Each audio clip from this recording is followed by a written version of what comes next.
As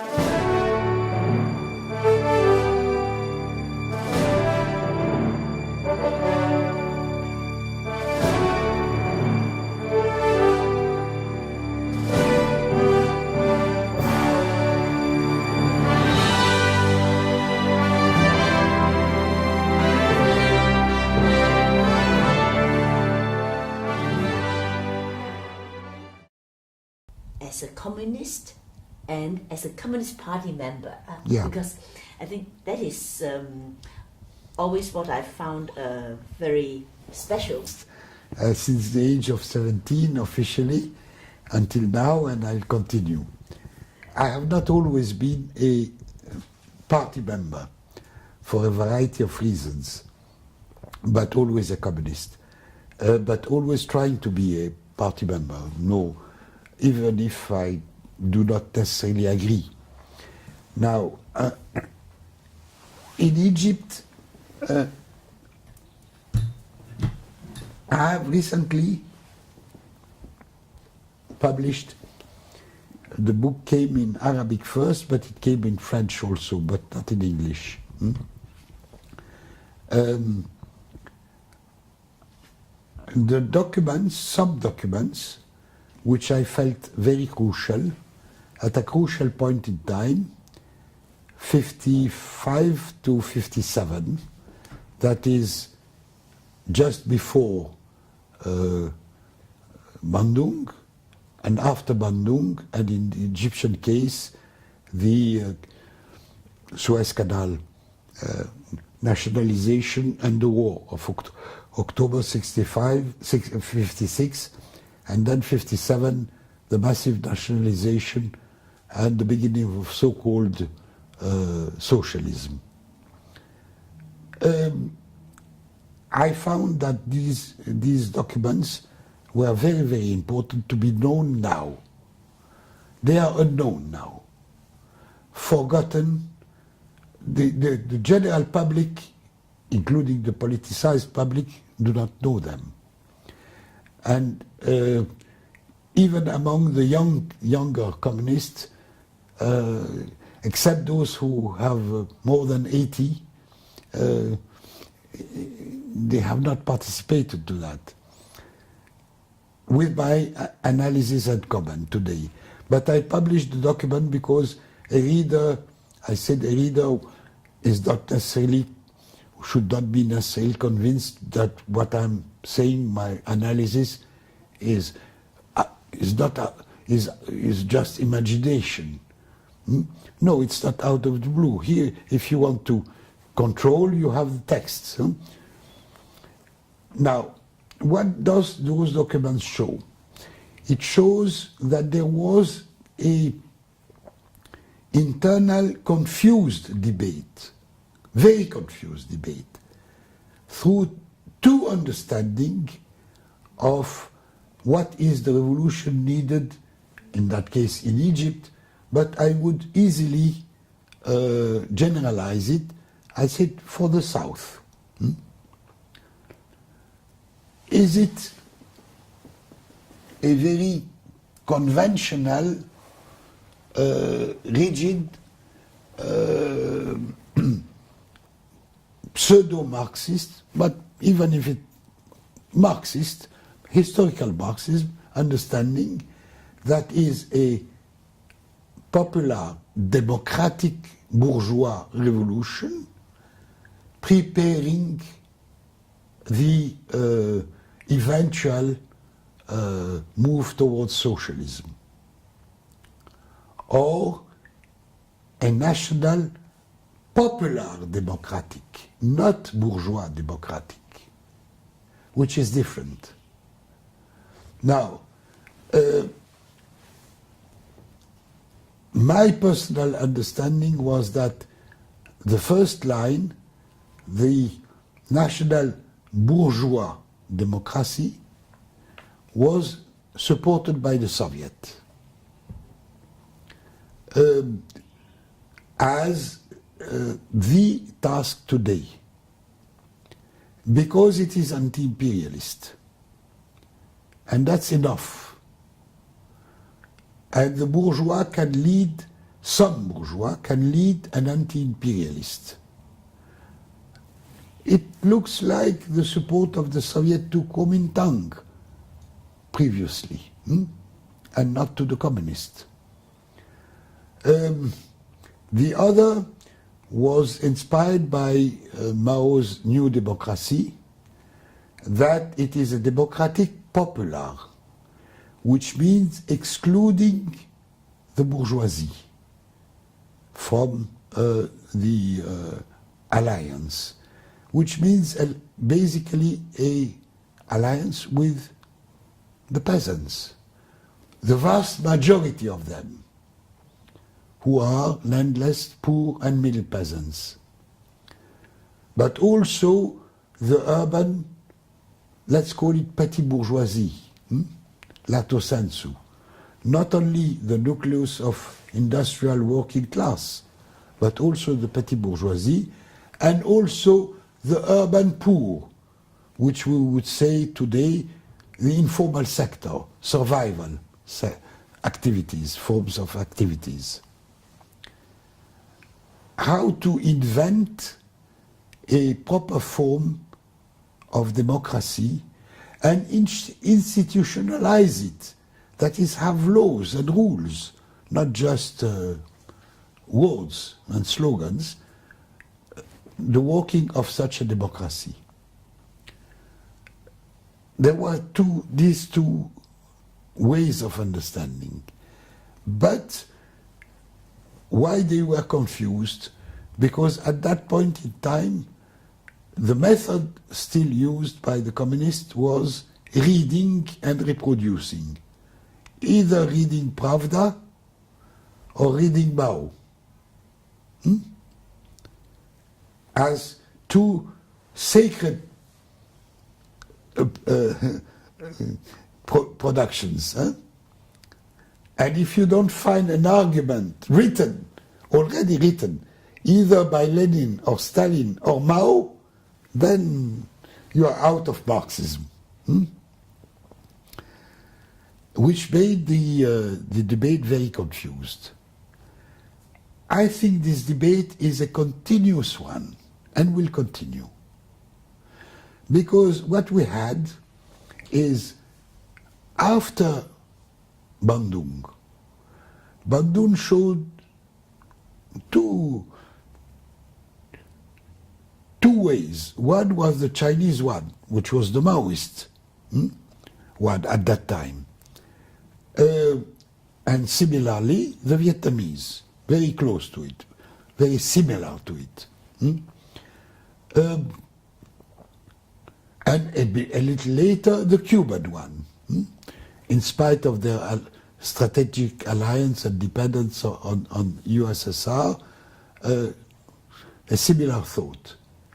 And the other were bourgeois state, but a state capitalism, not capitalism, the one as conceived by Nehru, or Nasser, or later Boumediene, or the Baas, or even boiled down a little in a number of African countries, from Benin, Mali, Tanzania, etc. Now, both achieve things. The bourgeois state of the bourgeois concept of development, which was anti-globalization, that is a sovereign national project negotiating conditions of being part of the global capitalist system, but not accepting the rules being imposed by the others. They did achieve. They achieved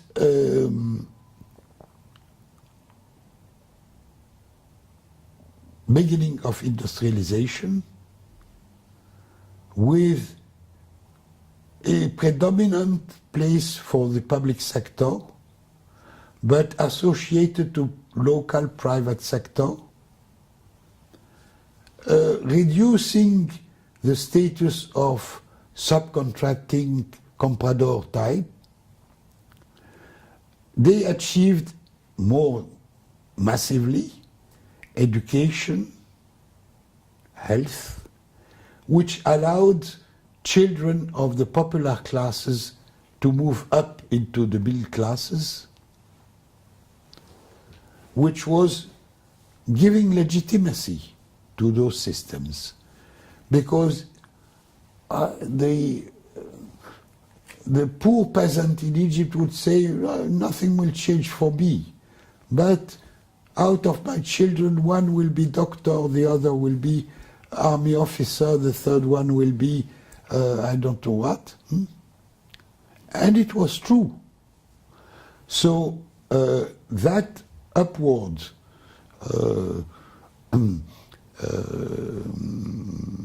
moving in the social structure was giving legitimacy. So nobody cared about democracy. The one party, the pseudo-elections was accepted because it was the tool to do those reforms.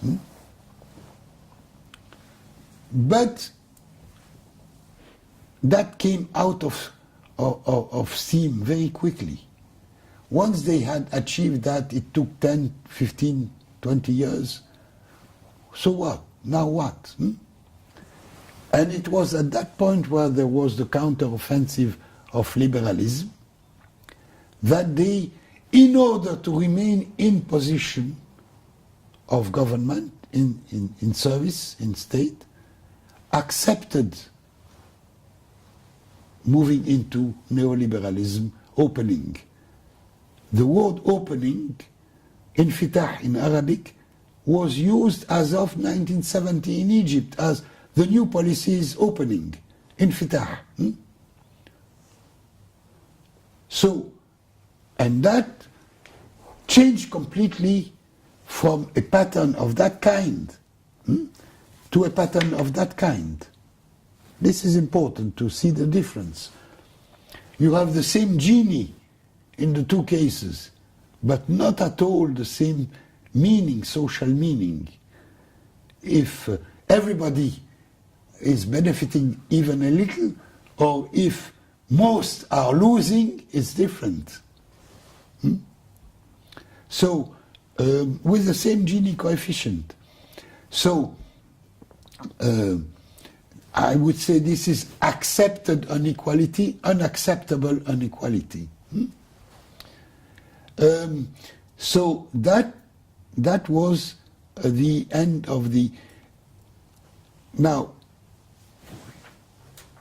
accepting neoliberalism means that we are back to square one, to that there is no room for a bourgeois capitalist understanding of the solution to our problems. We are back to the national popular alternative. But the national popular alternative is neither formulated spontaneously by the victims, nor even by those who pretend to be the possible vanguard, among which the communists, but not only them. So that is what I'm calling the chaos.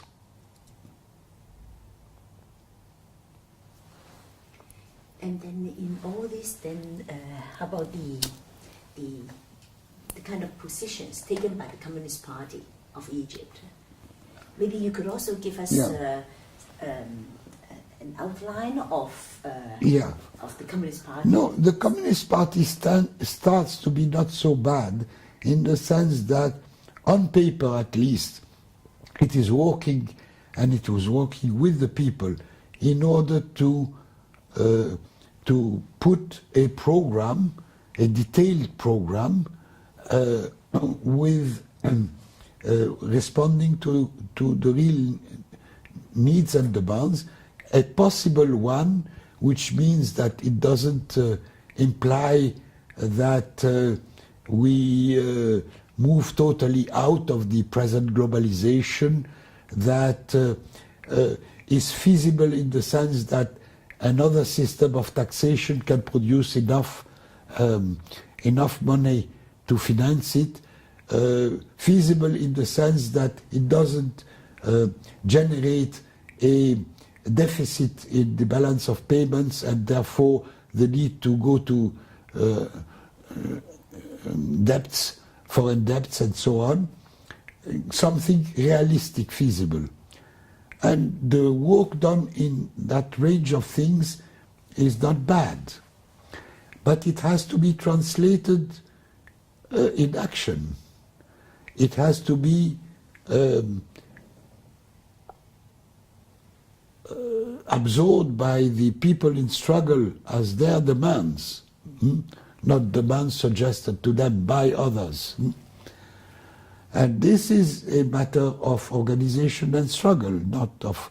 And there, the repression, the continuous repression, and severe, of the state makes it difficult.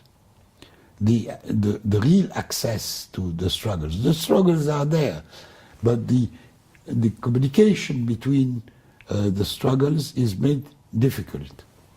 That is one. On democracy, on the other set, democracy, things are still confused, because there are a lot of people who believe in elections, particularly the middle classes. And if the middle classes are only a minority, 20%, as in China, but this is an important minority, because it has a position in society which is far more than their numeric number. And they are still the illusion of multi-party and elections, as plus, of course, the human rights, plus, in the case of Muslim countries and Egypt, the rights of women and so on, all things which are good. But elections and multi-party, they understand it as able to bring the solution. And we are saying that will not bring the solution. So that is very confused. And here, the communists have no big influence or successful influence, because they have nothing concrete as an alternative. When we say democratic, popular democracy, what does it mean? But the poorer or the understand it as the right of them to organize themselves to defend, which means for the peasant the right, but we say that has to be institutionalized. The law should forbid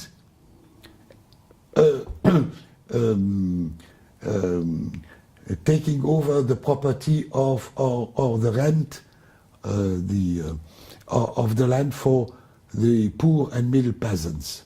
It has to be protected by the law, not only by the organization. Yes, it is the organization of the peasants to that effect, but also the law to protect them.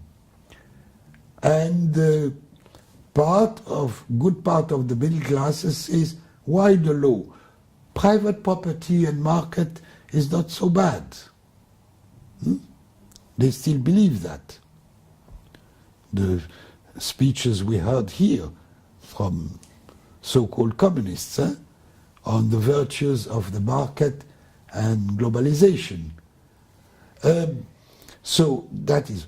National independence creates also confused, because many of the young, relatively more among the youth, says we don't want this word, because it is demagogy used by the power system in order to do nothing for us. and we say, yes, the power system use it demagogically, but we want it real. And real means a real independence in designing our foreign policies and alliances. And they say alliances with whom? And there is the responsibility of China. When you say with China, but what China is doing for us? Nothing but trade. So,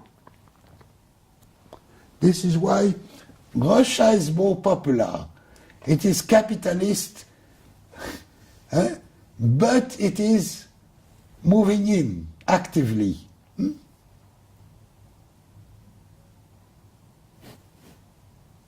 I've said, the ordinary people said, why the Russian army does not invade, liberate and reestablish the Soviet Union? Why this independence of those countries? It's nonsense.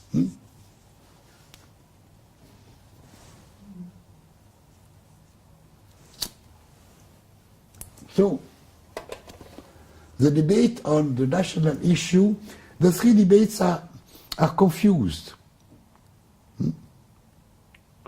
And I think, without knowing more, I think it's the same situation in Tunisia. I was, during our conference there, I was on the TV, I discussed with people, and they are very confused on many issues. They are also, more than in Egypt, the middle class is completely pro-market. This is not the problem is dictatorship. And true election is the solution. I believe that this is also because of the stupidity of Bashar al-Assad, the opinion of many Syrians. Yes. So, can we go back to the question about you as communist and as Communist Party member in Egypt? Maybe you could give us an outline of the Communist Party of Egypt for the benefit of the younger people who do not know what has been happening. And then I was actually very impressed with your, when you said that, well, one can be a member of several parties. And not just the Orthodox kind. Yes. Because when the conditions were recreated de facto, and de jure to a certain extent by the abrogation, by the widening of the understanding of the laws in Egypt with respect to the creation of parties. Then appeared of the historical communist tradition 5 organizations. One called itself the Socialist Party, the one to which I gave my membership immediately. Another one, there was in the Mubarak time a united party, which was called Tagammo, the rassemblement, the bringing together, which brought together all the communists except 5 or 6 Trotskyites, all the left Nasserians who said that we are, one, for socialism, second, not anti-communist, but we don't think that Marx is the answer to all problems, things of that kind, in one party. This party exploded after the 25th of January because part of it said the main enemy and the exclusive enemy are when the Muslim Brotherhood came into play, the Muslim Brotherhood, and therefore we should accept and support the military alternative. But they were a minority. But unfortunately, a minority important because they were those who were integrated in the system by not bad positions. Director of this, director of that, newspaper, etc. And the majority, the vast majority, particularly out of Cairo in the provinces, who were true communists. They wanted to struggle with the people for change, including not necessarily having a clear vision of how but those moved into creating a new party called التحالف الشعبي الديمقراطي, the alliance of democratic socialists. The third one was nostalgic of the past. They remained with the name Communist Party of Egypt. And they said everything was good in the Soviet Union. Why it disappeared? It was a treason personal of Gorbachev and a manipulation of the West. How can that destroy a strong country and party? It's not their problem.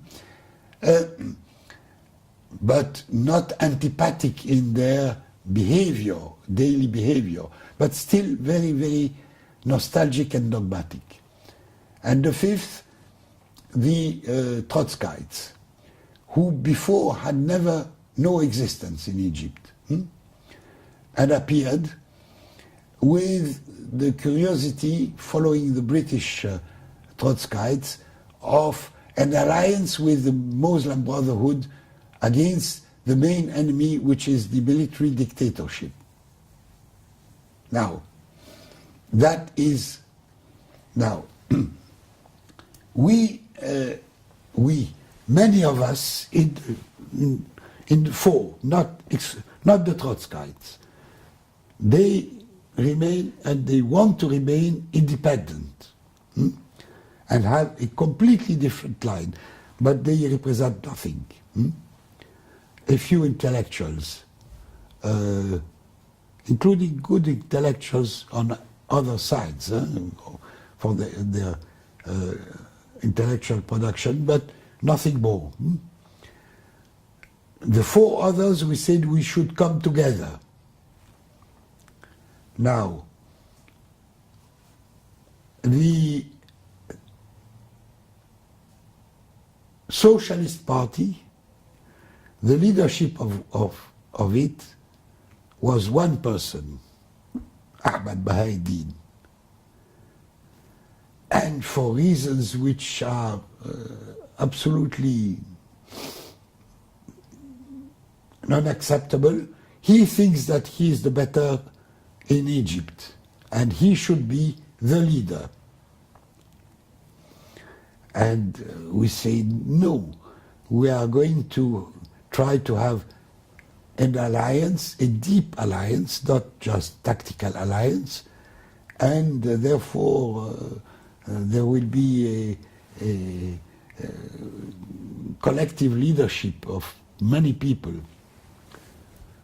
Tahaluf understood that and said, no, we are ready to accept people from the Socialist Party, from the Communist Party, and 90% of the Socialist Party and 90% of the Communist Party moved in alliance with Tahaluf. We said we don't care about the name, we accept your name because it's the name Alliance of, an alliance of socialists, and we are all socialists, so there is no problem of changing the name or things of that kind. and it is apparently becoming the real the party. That is the other will move out disorganized. So there is a Politburo which is wide, which includes people of all origins, and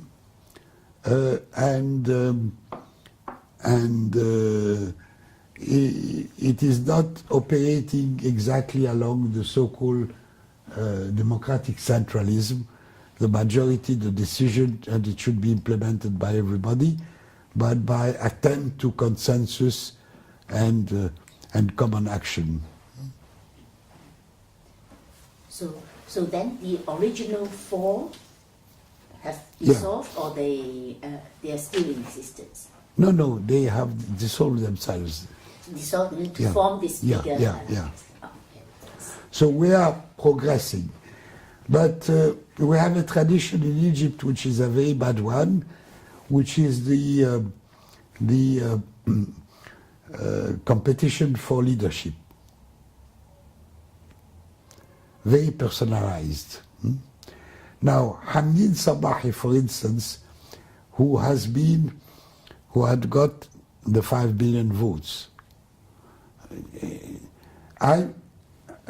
We had, and I was participant to that meeting with him. He created his party. But I put the question in the following way. I said, you got 5 billion votes. That was a gigantic victory of the left. He qualifies himself as Naserian, not anti-communist. Naserian, socialist, but we have to invent our socialism. It's not with Chinese characters, but with Egyptian characters. I don't know exactly what it means, etc. Okay, but he got the 5 billion votes. Now, where are those 5 million votes? I said, you should have immediately established local committees everywhere with the local leaders or spontaneous leaders who organized the campaign for you, and create a party with that. He did not do that. He remained in a very narrow electoral organization, not moving from electoral organization to a party. But he's not an enemy. And he discussed with us and even my critique, which could look very severe, he accepted it. But I'm sure that he will not do anything different. And he's not part of this new alliance? No, because he wants to remain, and he thinks that he can collect a lot of Naserians. The Naserians I saw, whom he collected it, none is less than 80 years old. None of them.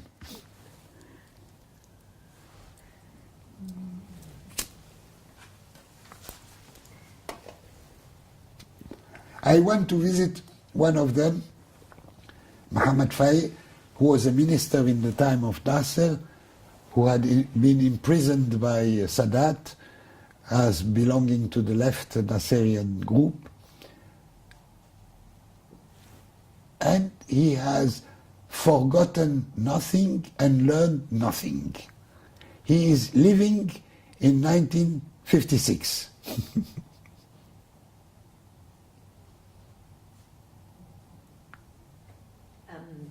You told me the story of how you left Egypt. Yeah.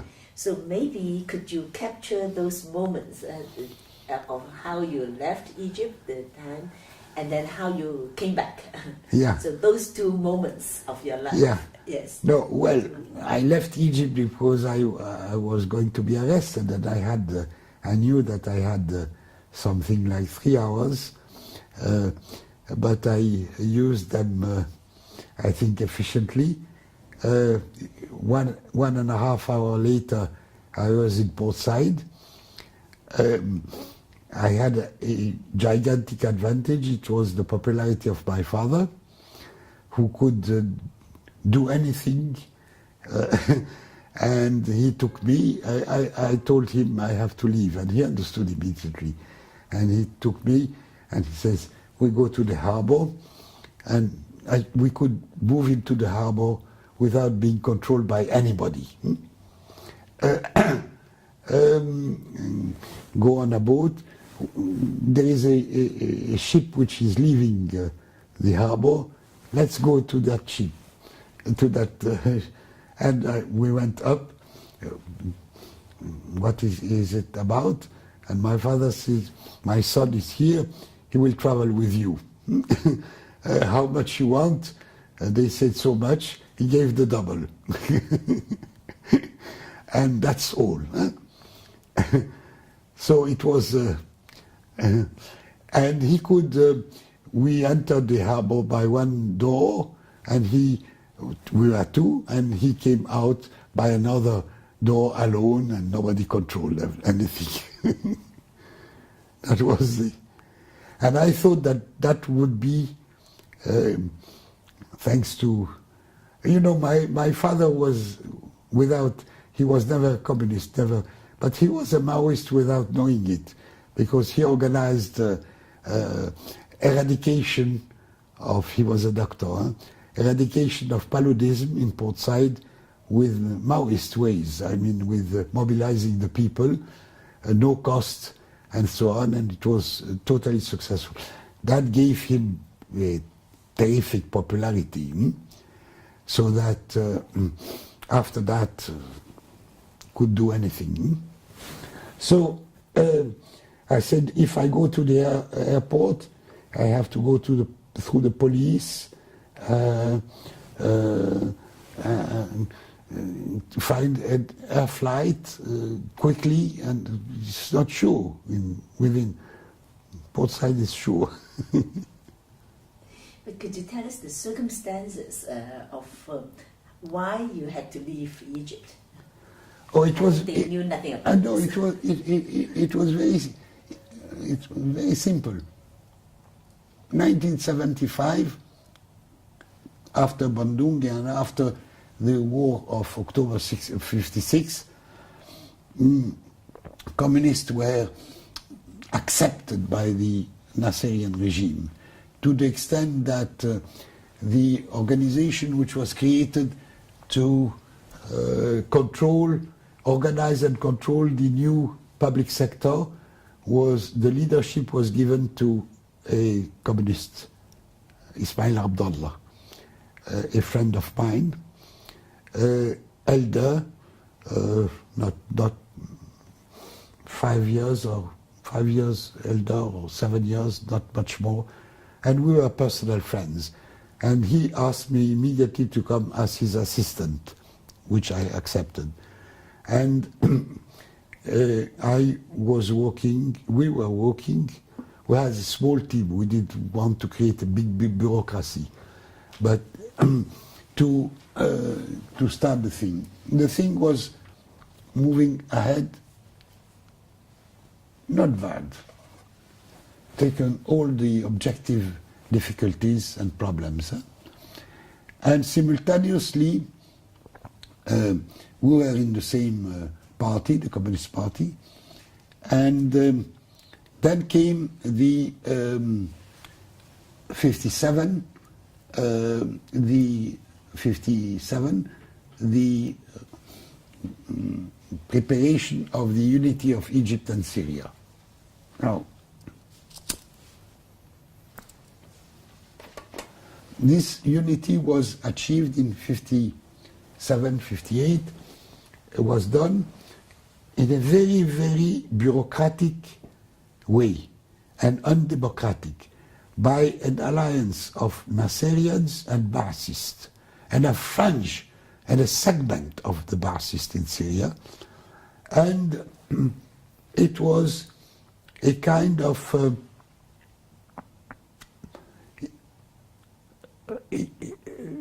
non-prepared unity, and with terrific, stupid slogans as "we are one nation." We are not one nation. We are two nations since, not since the British and the French in the area, since the Middle Ages. Closed nations as you want, but it's a fact. It's not the religion, majority religion is the same, is Islamic. The language is closed. It's closed like the Chinese are. It's the same writing. We can understand one another with no problem, but it's not. But that's not very important. What is more important is that the social fabric is totally different, because the natural conditions.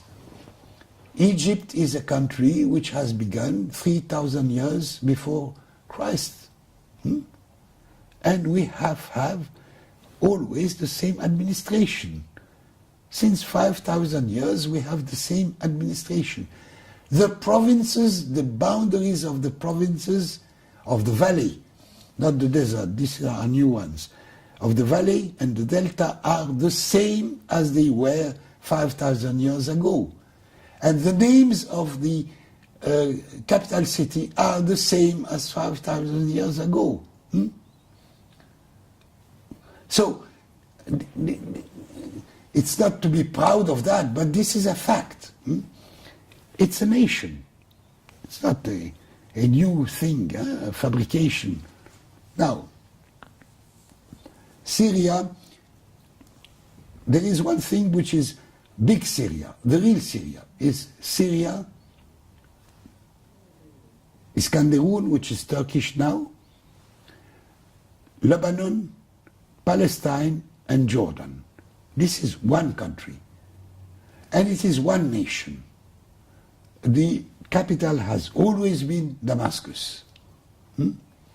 And here also the wilayat, the provinces, have been, they have their history, the Phoenicians, the, I don't know what, the Alawite and so on. So there is, it's not a united nation like Egypt. It's a historical combination of very old, small states and nations into one country. Now, this has been divided by the British and the French. The French divided it into two, Syria and Lebanon. They tried to divide it into more, but they failed. The British divided it into two or three. Palestine, with part of it to the Jewish new immigration, and Transjordan. But it's one country. Now, we were very critical, the Egyptian communists, of that unity. We said it's not the way. We are in favor of unity as a historical need and positive one to face in common imperialism, to have in common radical reforms, but they are going to be different from one country to another because the social fabric is different.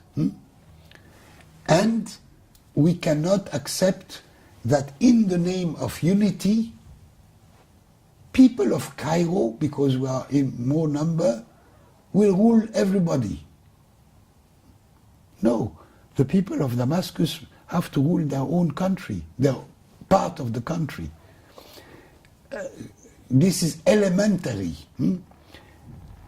Nasserian could not understand that. And Nasser particularly. Now then, 14th of July 58, there is the revolution in Iraq. And the king is moved away by the new republic, with the communists in Iraq. Now, Iraq is a third country. It's different from Sham, from Syria, because it was old Mesopotamia. It has also very old roots. I mean, Babylonia, Assyria. It was very old one, and it has its own personality for that. It has its capital, Baghdad, which is not a capital fabricated by the British. It was there in the 12th century. So it's not something invented by the imperialism. They may play over the differences, but they are objective differences. Now, the Communist Party was stronger in Iraq than it was in Egypt or in Syria. For curiosities, one of them being that the Shia dominating, or half, or a little more than half. It's not important to know whether they are 55% or not.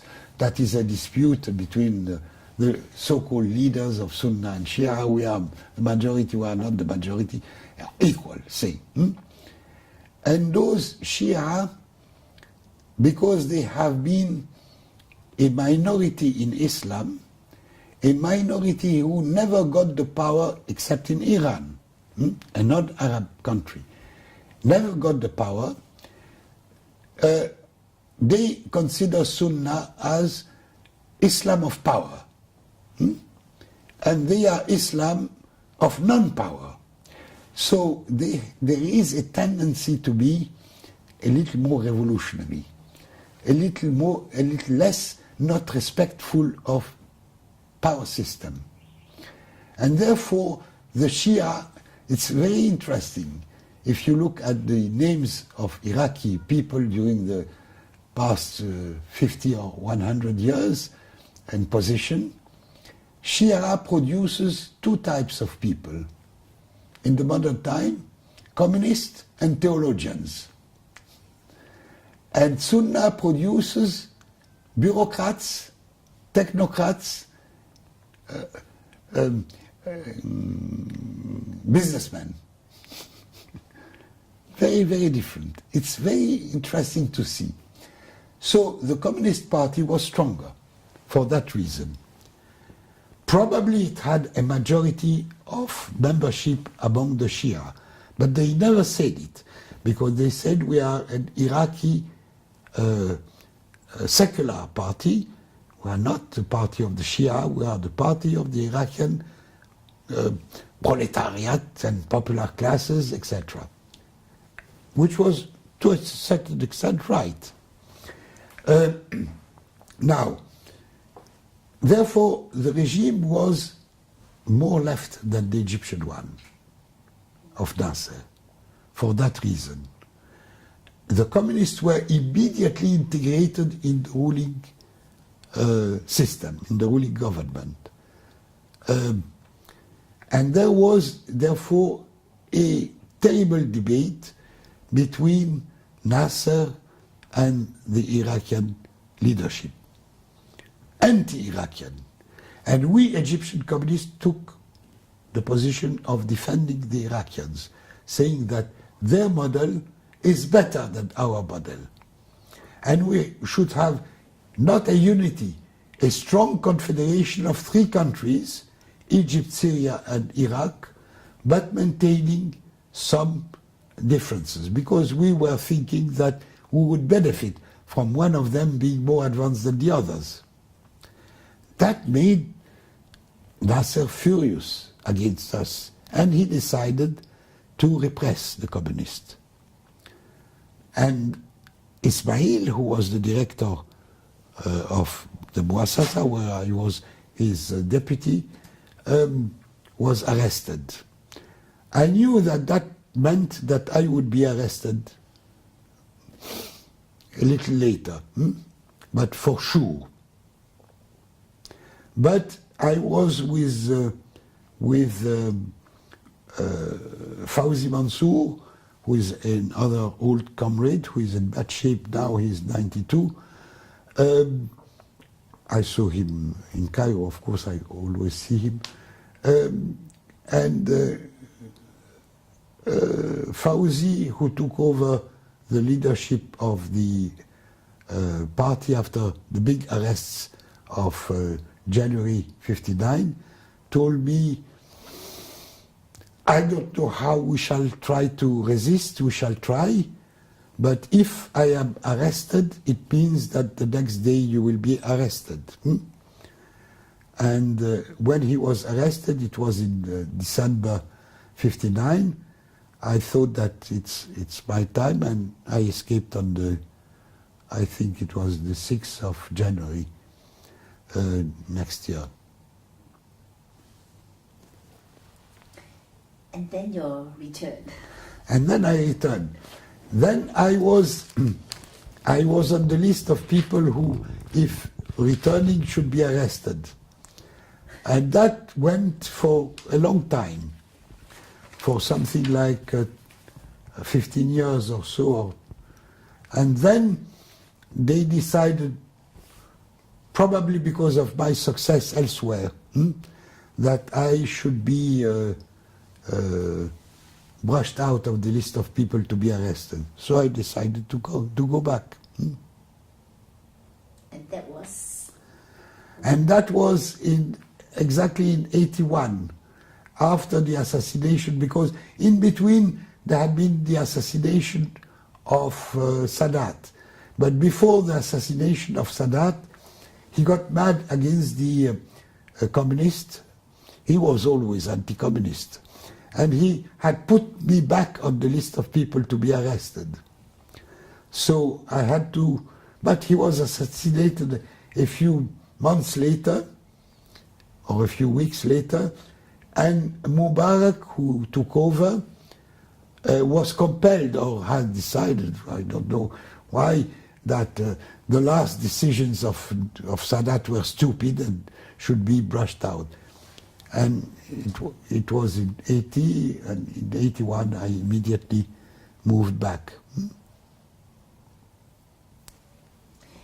I thought it was later that you moved back, but actually you moved back in 81. Yeah. Yes. But then maybe you could finish the story of what happened to the to the big nation of Egypt, Syria, and Iraq.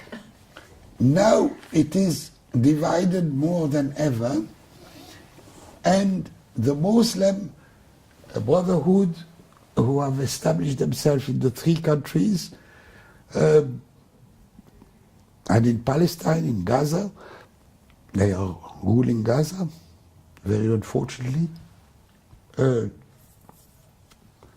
have tried to brush out nationalism and replace it by Islam unity. We are neither Egyptian, nor Syrian, nor Iraqi, we are Muslims. Which is a very empty phrase, but which had an echo because of the short-sighted vision of the nationalists, of the Egyptian, Syrian, and Iraqis. The Syrian and Iraqis have done like the Egyptians. Finally, they have accepted neo-commanderization with moving into global liberalism, thinking that global liberalism will accept them. Because they accept the rules of the... So they lost the legitimacy that they had by moving from the pattern 1 to pattern 2, pauperization. They lost their legitimacy, and they did not expect that the West would take advantage of that to attack them, to get rid of them, to put directly the Muslims instead of them. They were stupid enough not to have imagined that. Saddam Hussein to the last minute believed the American ambassador who told, when he said, I will annex Kuwait, which was a Iraqi province historically. I mean, it's like if China decided to invade Taiwan, it's not invading a foreign country. But he decided that. He asked the American ambassador, it was a trick, says we don't see a problem with that, which they used immediately against him.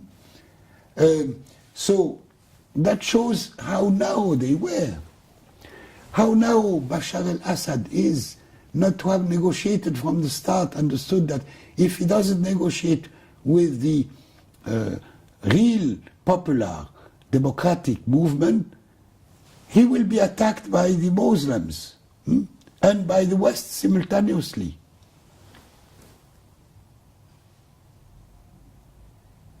So they are very narrow, and this is what has created this problem of nationalism not being accepted easily by the people, saying, you see what are nationalists? They just want power, and once they are, it's like the Kuomintang. Once you are in power, you can do whatever you want.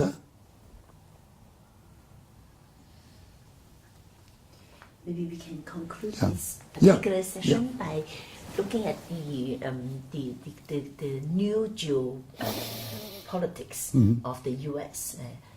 They couldn't control Middle East, but then they just disrupted it and created chaos.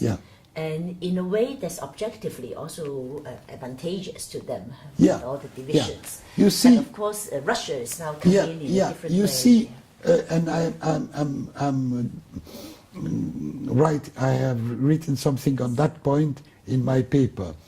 There are people who say, particularly in the U.S., that the U.S.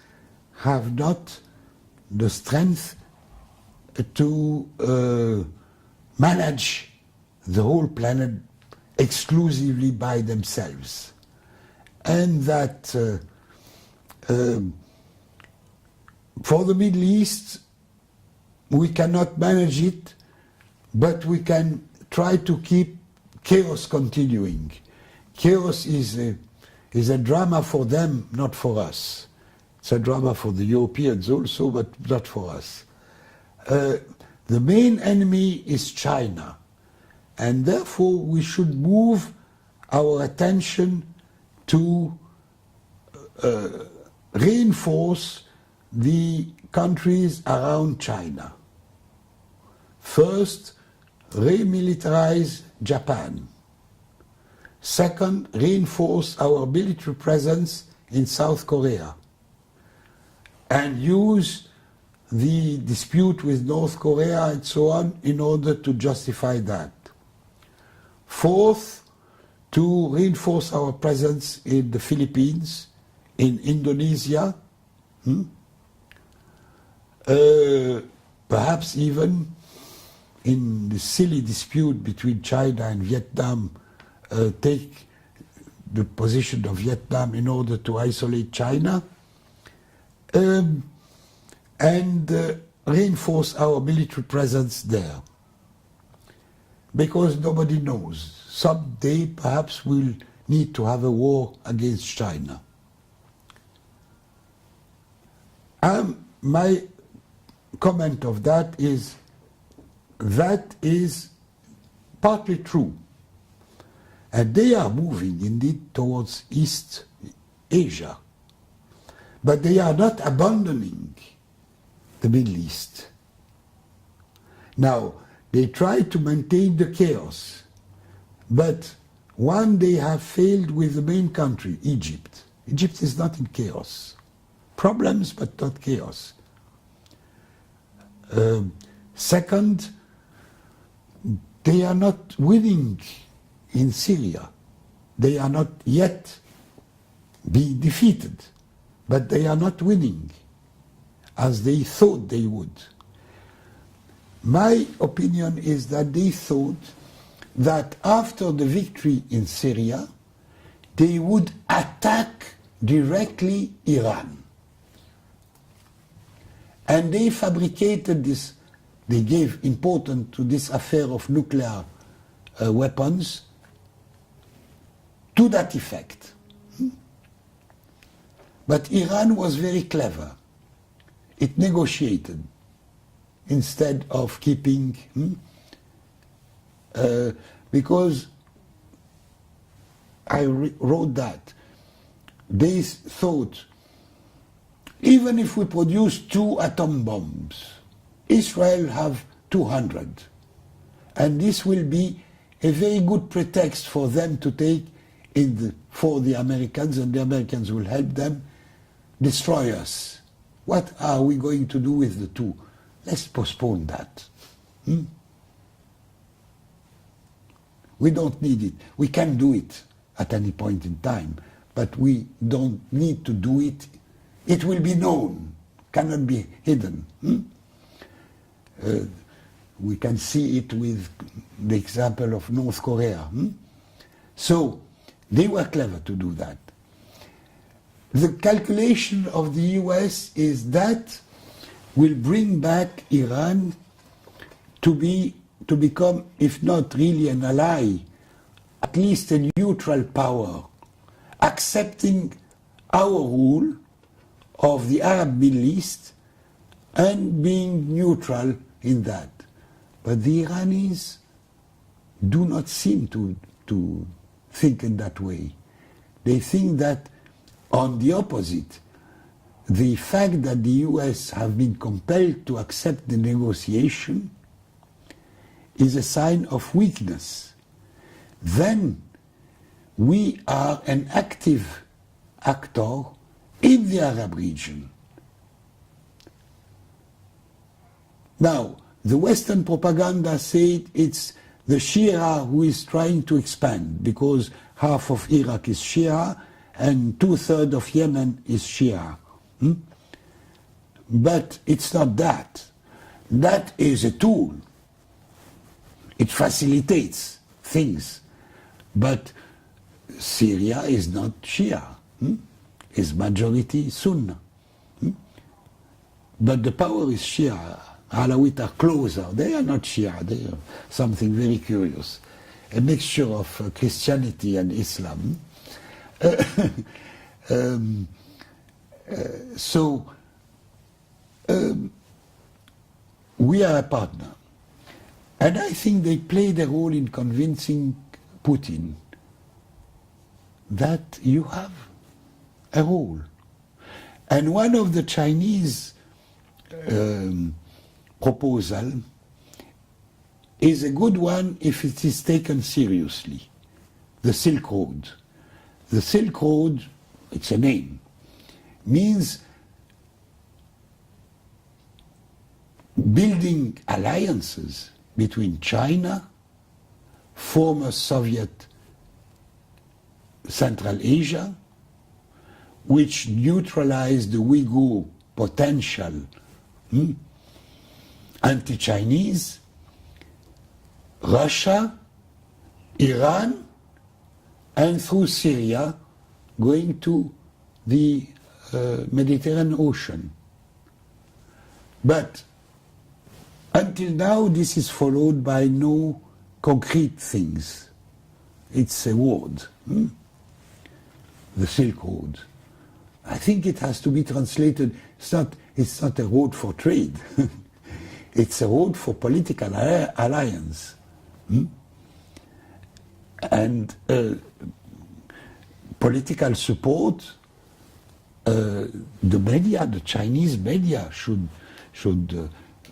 say more about what is happening in the region than being ignorant or looking ignorant or not wishing to be, not willing to be seen by the Americans are bad people. And built it maybe between China and Russia now there is more than that, because there are also common interests, oil, and with Kazakhstan, oil, gas, which China is in need, and the eventual Siberia, common interests, but that seems to be all.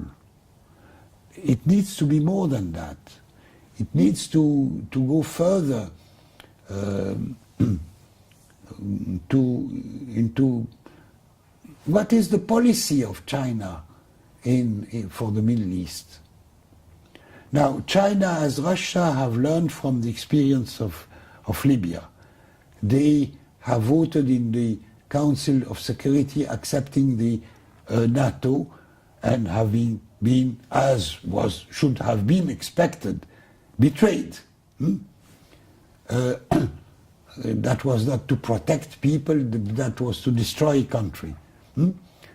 And they have not repeated it with respect to Syria. They have, but we need more than just that.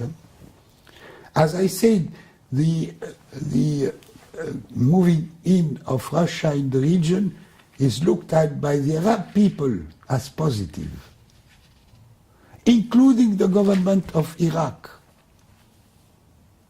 So why China is silent on those issues?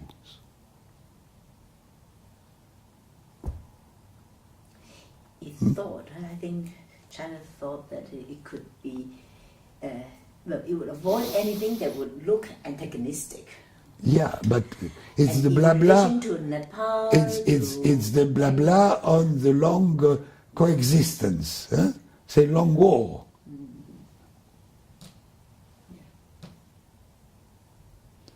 So I can understand that Chinese want to be very cautious. Precisely because China is really potentially menaced by the military, Japanese, US military force in the East Asia. But I don't think it's by just smiling that you reduce it. I am all in favor of a strong Chinese military force. You need it. You need it. But even that is not enough. You have to find, to reinforce alliances. And you cannot get... China, as I said, has very important cards in its hands. It can help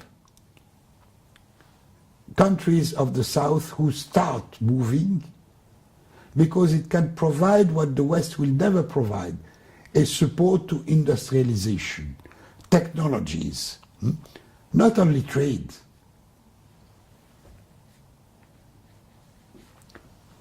If you offer that, you will be very popular.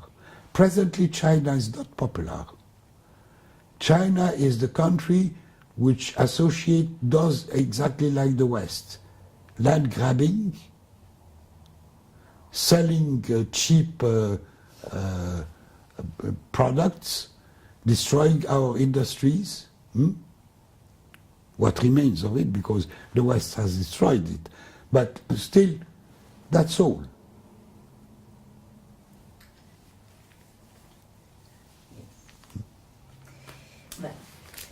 You know, China was very popular in Africa with the barefoot doctors. Immensely popular. 2 or 3 things made China, to the extent that most of the African companies became Maoist. The doctors and the railway to Zambia, Dar es Salaam, Lusaka, which liberated all this region from the dependence of South Africa, at that time still apartheid, and which made much easier the struggle in Angola and Mozambique. So it was an immense popularity. You have lost completely. And not on the ground, the people don't care whether the Chinese new way is good or bad for the Chinese people. They ignore that. But what China is doing with us? Nothing. I like to give one example of what China could do. 2 years ago, in Zambia, there have been elections. The previous regime was one of the most corrupted regime. It lost the elections and came a new president and vice president and assembly, which are a little better, which are at least, they have no big ideas, but they are at least honest. And the vice president invited me to Lusaka. And I went, and he said, what can we do with the Chinese? I told him the following. Look, the Chinese know what they want. They need and they want copper.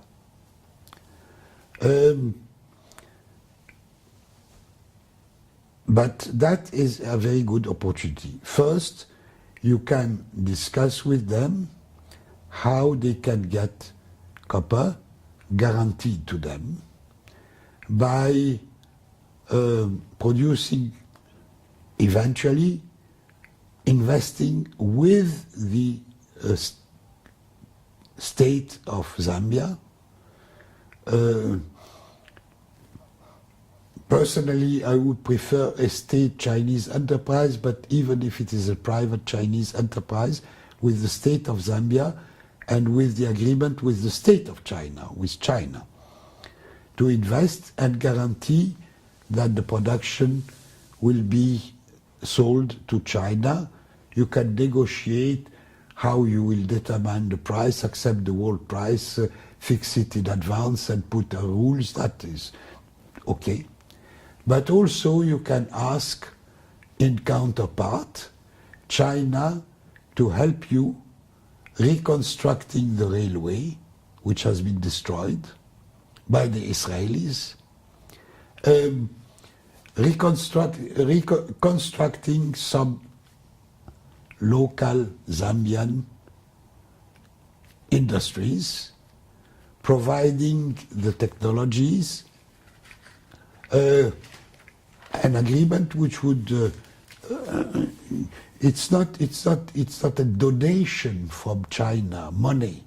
It's helping, including financially eventually, but with conditions all that negotiated. So the ball is in your hands. You can. They have come. They want to come, and they want copper. And you know it. You can negotiate. But, and I said it blankly to him, to the vice president, if you say to the Chinese, take the copper and give me $1 million in my pocket, the temptation for the Chinese to accept it is great. So it is up to you to ask more, not to ask that. But to ask for the Zambian people things, not for your pocket money. It is regrettable that the Chinese would accept to an agreement with giving you, corrupting you, but I'm afraid that it could happen. Yesterday, the way they summarized the session with you was that yes, we are for Professor Samir Amin's idea of delinking. And that is also why we should go for more open up and reform. It's a contradiction. Yes. And absolute. And it was it was just such a paradox. Yeah. But then it was also interesting the way they would try to reinterpret Yeah. your idea of delinking. Yeah, yeah. So could you tell us maybe clearly yeah, and explicitly Yeah. what your ideas about delinking is? And Yeah. yeah. Well, I shall repeat what I said. The linking is a strategy. It's not a magic formula. It is a strategy of submitting external relations, and particularly economic external relations, to the needs and the logic of the top of the priority of developing internally. That is compelling to the extent possible the global system to adjust to your needs and not the opposite. I said delinking is just as a concept, a strategic concept, the opposite of the strategic concept of the World Bank, of the West, of unilateral structural adjustment. Structural adjustment is that you should, the countries of the peripheries, should adjust in order to make possible, to facilitate the continuation of the process of accumulation to the benefit of the monopolies of the centers. That is their concept. And they wrap it up in blah blah on the beautiful market, which is a solution to every problem, without qualifying the market. It's a market dominated, it's a capitalist market. It's not even enough to say capitalist market. It's today a capitalist market dominated by the monopolies of the triad. They wrap it up also with the globalization. It's beautiful, we travel freely, we learn from one another, etc., which are empty phrases in order to give legitimacy to this unilateral. As I said in a caricature way, it is asked to Congo to adjust to the needs of the US, never to the US to adjust to the needs of Congo. Now, delinking is trying to do the opposite. And of course, one is never successful 100%. That is the margin of compelling imperialism to adjust to you might be and is. China benefits of a wide margin of capacity, much more than Gambia, say. But through the South-South solidarity, and I'm stressing solidarity, not cooperation and trade, but solidarity, then that delinking can be after all, and I said, Bandung was delinking in the conditions of the time and with the limits of the time, was delinking. Nyerere, a few years later, invented another word for it, which was self-reliance. Okay, I'm not careful about, it's not very important how you qualify it. China is presently doing something which combines two conflictual policies. One is opening, and what is requested by the right is more opening, more market, more freedom of market on the one hand, but there is also, in parallel to that, a policy of China of construction of a complete, because of the size of China, it can be complete, modern industrial economy, moving from the coast to the interior, and with all the infrastructure that it needs and so on.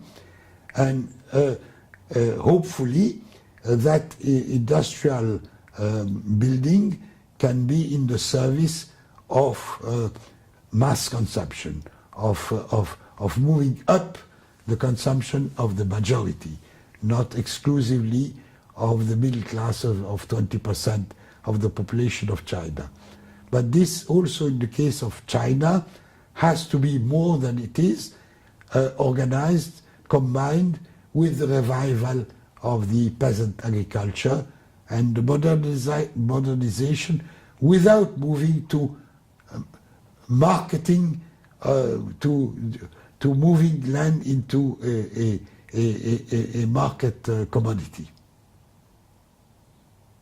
And how would this delinking as a strategy be transition towards socialism or communism?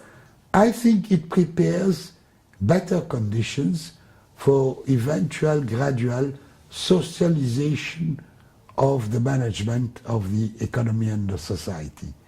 That is, I can accept as a long transition something which I call state socialism, not state capitalism, state socialism, but with a view that through giving, allowing the people to take gradually more real power in the management, we can move gradually from an economy based on exchange values to an economy based on use values, which is communism. So could you tell us some of the happiest moments of your life? Well, so we can end on the happy note. Well, I have some very happy moments in my life. Taking in order of the age, one was my childhood.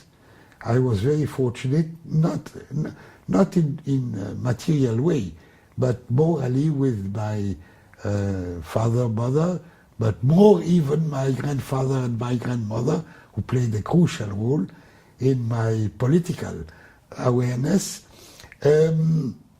Second was when I met Isabel. It was very quick, and we came very quickly to understand that we would continue for life, which is the case. Huh? It was a very pleasant moment. I had politically very pleasant moments. I think I shall always remember the deep pleasure, more than pleasure, which the victory of the Chinese Liberation Army in 1949, when it moved into Beijing, and later in the 1950s when it moved south, I was terribly happy. I was happy to the extent that I was naive enough to think that this is the end of capitalism. It will continue to India, to Middle East, to Africa. We'll do the same with the same victory. It was naive, but it was still a big. But I had also very sad moments in my life. The saddest is the loss of my daughter. That is the most terrific moment of my life. Also, I was very unhappy when the Soviet Union broke down. I was afraid of that since long time. I was afraid of that. But I kept the hope, long time, that they could find a solution, center, left, perhaps a solution as the Chinese, as less bad than the full breakdown, and the breaking down of the Soviet Union in those silly independent countries, to me is a historical defeat.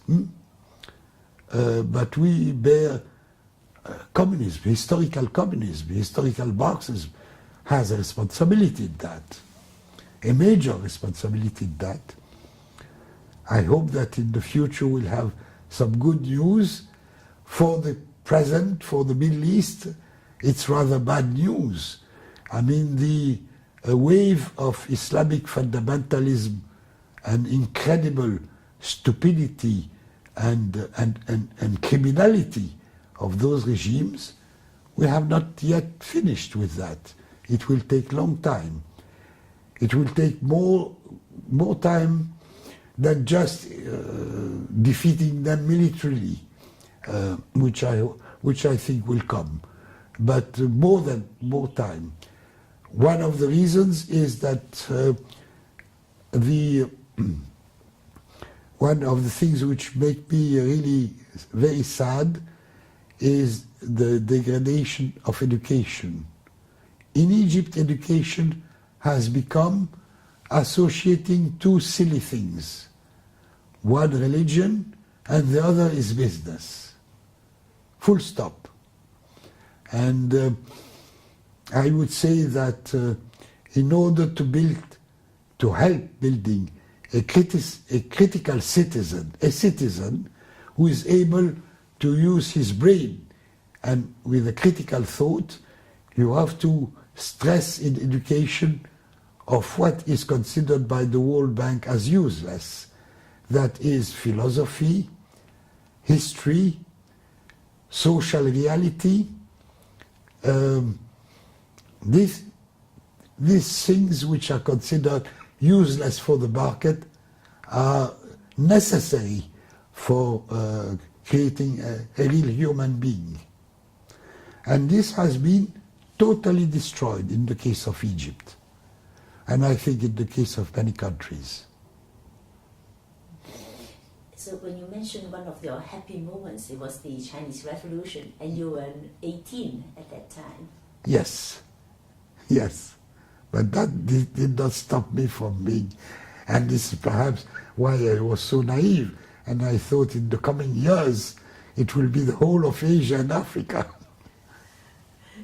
Yes, but in fact I think the energy of the revolution, yeah, and the optimism that it brought, yeah, so I think it of course changed, yeah, a lot of the Vietnamese revolution, war, and double victory. The victory over the French in 1954 made me terribly happy, and the victory over the Americans in April 1975 made me very, very happy. That the Western armies, including the US Army, can be defeated by a small people. I mean, a people at the time of 50 or 70 million. No, not more. But then you have remained an internationalist. Yeah. Yeah. Well, my family conditions helped me to be an internationalist because we used at home both languages, French and Arabic, with on none of the two sides any chauvinism, no chauvinism at all, and that the two civilizations are absolutely equal, comparable, and we can exchange particularly good food. Why not? And we had to exchange with China good food, and why not? That is my understanding of globalization, not trade. Thank you so much. Thank you.